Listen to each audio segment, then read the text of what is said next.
आप सभी का स्वागत है डी कोड IAS के यूट्यूब प्लेटफॉर्म पर। दोस्तों, आज हम लोग हेट स्पीच के बारे में बात करने वाले हैं। ये भी पॉलिटी PT 365 के प्रीलिम्स UPSC 2023 के लिए रेलेवेंट है। हेट स्पीच क्या होती है हम सबको पता है, और स्पीच जो है इसके दो एस्पेक्ट हैं। एक तो होती है फ्री स्पीच। फ्री स्पीच हम सबका एक मौलिक अधिकार है। It is one of our fundamental rights mentioned under article 19। लेकिन इसी अंडर आर्टिकल 19 के अंदर आर्टिकल 19(2) में कुछ रीजनेबल रेस्ट्रिक्शंस हैं।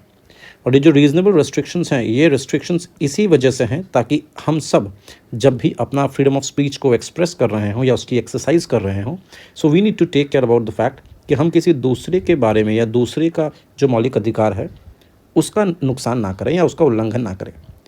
यानी कि अगर आपको बोलने का अधिकार है तो इसका मतलब ये नहीं है कि आप किसी को गाली गलौज करें। तो ये जो गाली गलौज है, ये सामने वाले के अंदर हेट्रेड फैलाने की जो बात है, या दूसरे लोगों को भड़काने की जो बातें हैं, ये सारी चीज़ें हेट स्पीच के अंदर आती हैं, which is actually an illegal thing which is not permissible under article 19(2). ये कॉन्स्टिट्यूशन के खिलाफ भी है।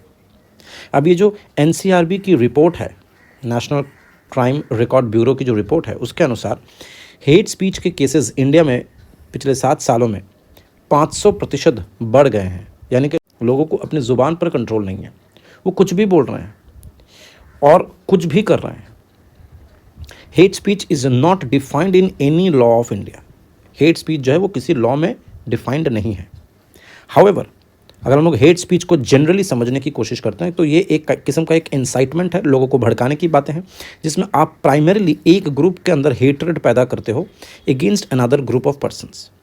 कुछ सेक्शंस हैं IPC में, जैसे section 153 capital A, section 295 capital A जैसे IPC में कुछ प्रोविजंस हैं। दूसरी तरफ हेट स्पीच जो है वो कन्वे किया जा सकता है through any form of expression. उसके लिए आप बोल सकते हैं, बोल कर सकते हैं, आप इमेजेस का प्रयोग कर सकते हैं, आप मीम्स बना सकते हैं, किसी जेस्चर या सिंबल या कार्टून से भी आप जो है किसी भी कम्युनिटी को या किसी भी इंसान को पर्टिकुलरली आप उसके खिलाफ हेट स्पीच जो है फैला सकते हैं।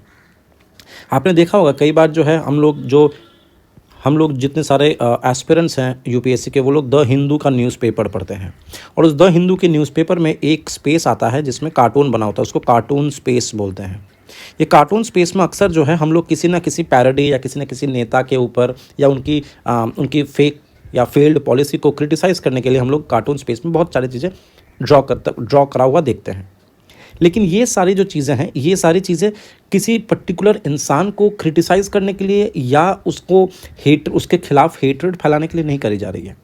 तो there is a very subtle difference between a hate speech and a normal speech. अगर आप हेट स्पीच कर रहे हो वर्सेस अगर आप कंस्ट्रक्टिव क्रिटिसिज्म कर रहे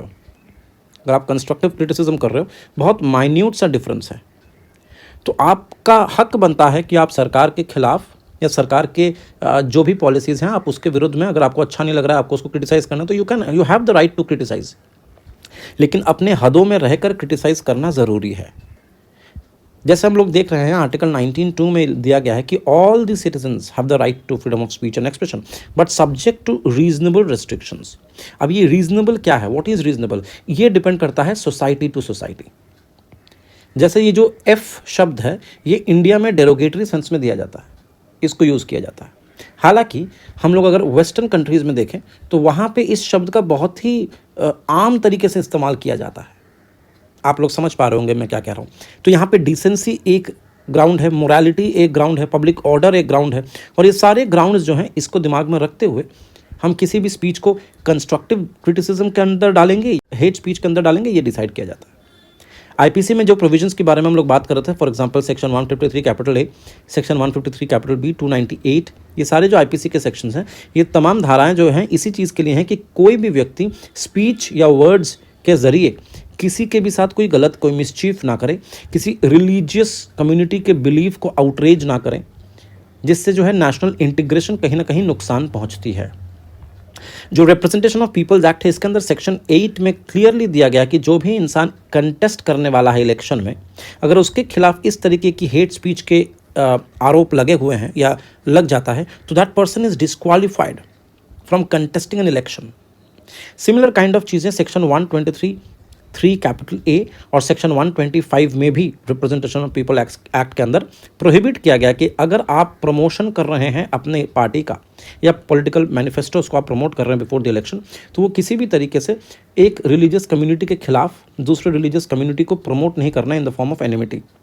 चाहे वो रिलीजन हो, आपको कास्ट, रेस, कम्युनिटी, लैंग्वेज, किसी के भी अगेंस्ट में आपको हिंसा फैलाने वाली चीज़ों को प्रमोट नहीं करना। अगर आप ये करते हैं तो ये मान लिया जाएगा कि आप करप्ट प्रैक्टिसेस कर रहे हैं और ये कि एब्सोल्युटली एन इलीगल थिंग।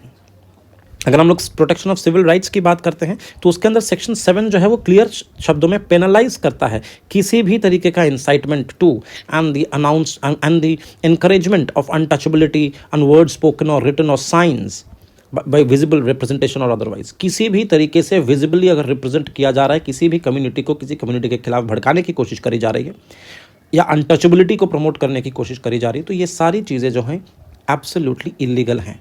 आपसे क्वेश्चन जो हैं ये आर्टिकल 19(2) से पूछ सकते हैं।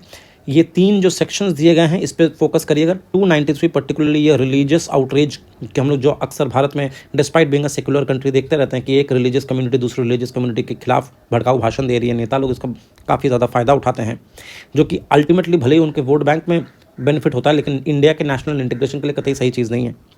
सेक्शन 8, सेक्शन 123, 3 कैपिटल ए और सेक्शन 125 ये प्रोविजंस पूछ सकते हैं रिप्रेजेंटेशन ऑफ पीपल्स एक्ट में। सेक्शन 7 भी पूछ सकते हैं the protection of civil rights act में।